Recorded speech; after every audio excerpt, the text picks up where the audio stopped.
Parti communiste du Bénin, PCB, dans ses efforts quotidiens de suivi et d'analyse des événements, nous livre ici le point pour le compte de la semaine du 21 au 28 juin 2024. En effet, le Parti communiste du Bénin suit avec intérêt les protestations diverses en cours au Bénin contre le nouveau code électoral. Sans se tromper, ce code, dans ses dispositions actuelles, est exclusif. C'est un instrument pour contrer des représentants des pauvres citoyens au profit des classes riches. Aussi, renforce-t-il l'exclusion administrative visant à éliminer non seulement des concurrents en dehors du clan des Talons, pouvant bien sûr remettre en cause les intérêts des Talons, mais aussi au sein du clan, afin d'écarter des ambitions qui s'aiguisent surtout du fait que, constitutionnellement, il n'est plus autorisé à se présenter pour un troisième mandat. Ce nouveau code est donc à combattre et à vaincre par tous les moyens. Rappelons toutefois que le code électoral actuel de 2024, autant que celui de 2019, sont tous exclusifs. En effet, oublie-t-on que c'est avec ce code de 2019 que Talon et son système autocratique ont gagné les élections législatives de 2019, les communales de 2020 et la présidentielle de 2021.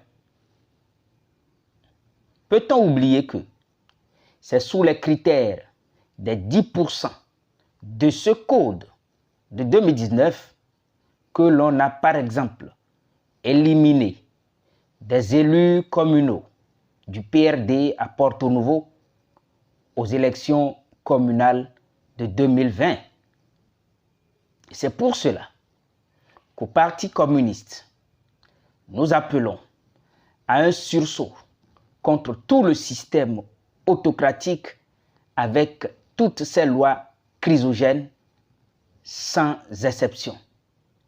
Et donc, porter la lutte au-delà du code électoral actuel.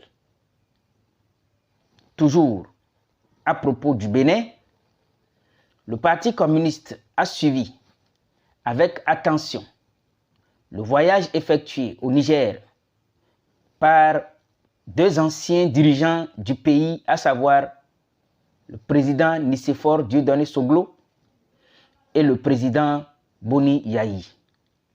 Si nous savons le motif de ce voyage qui porte sur la crise actuelle entre le Bénin et le Niger, nous ne savons encore rien sur les retombées.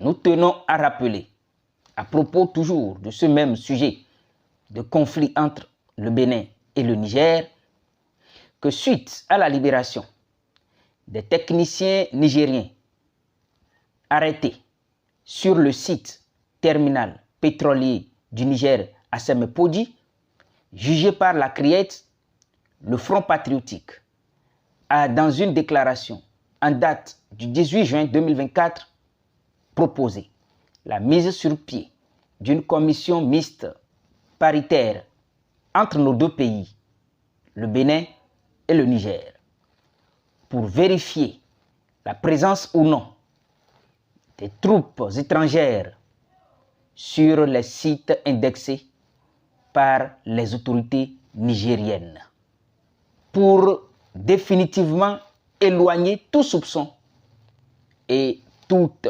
incompréhension et pour la paix définitive entre nos deux pays.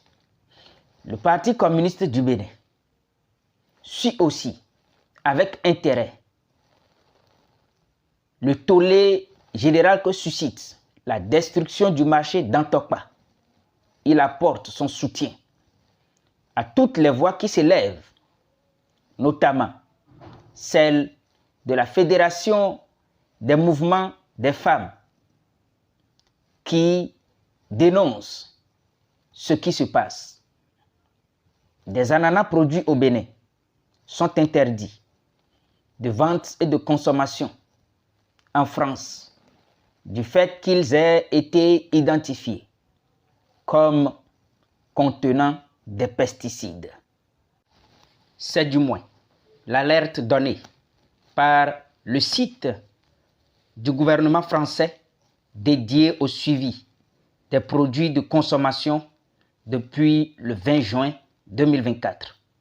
Le constat fait malheureusement est que pendant que le gouvernement français prend ses mesures, celui de talon au Bénin, quant à lui, non seulement se tait, mais ne fait rien pour épargner les nuisances au peuple béninois. Or, c'est connu de tout le monde que le président Patrice Talon est le principal importateur d'intrants agricoles au Bénin, dont les pesticides mortifères, à savoir le glyphosate, déclaré pourtant cancérigène et nuisible à l'environnement. Le Parti communiste du Bénin dit halte à l'empoisonnement du peuple béninois par des pesticides mortifères. Envers les peuples frères de Cuba et de Kenya, nous avons, au niveau du Parti communiste du Bénin, manifesté notre soutien et solidarité.